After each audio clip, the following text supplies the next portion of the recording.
Hello, అందరూ ఎలా ఉన్నారు? ముందుగా అందరికీ వినాయక చవితి శుభాకాంక్షలు. ఇప్పుడు నేను చూపించబోయే వినాయకుడు వచ్చేసి మన తెనాల్లో ఉన్న వినాయకుడు అన్నమాట. ఇక్కడ చాలా ట్రెడిషనల్గా చెట్లతోటి, మీరు చిన్నప్పుడు మర్రి చెట్లను చూసారు కదా, ఇప్పుడు ఎక్కడ కనిపిస్తున్నాయిలే మర్రి చెట్లు కానీ, ఇప్పుడు నేను చూపించే జంతువులు కానీ అవన్నీ ఎక్కడ కనిపిస్తున్నాయి చెప్పండి.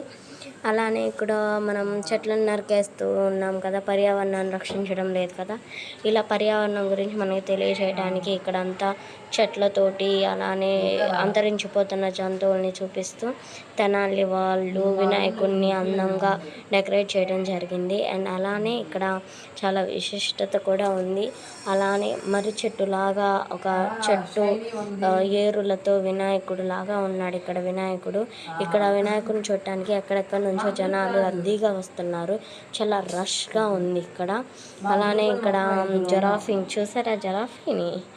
అండ్ అలానే భోజనాలు ఏర్పాట్లు జరుగుతున్నాయి. తిన్నారా అందరూ? తినకపోతే రాండి, తినేద్దాం. అండ్ ఇంకొంచెం ముందుకెళ్తే మన వినాయకుడు కనిపిస్తాడనమాట. చాలా అంటే చాలా బాగున్నాడు ఇక్కడ వినాయకుడు.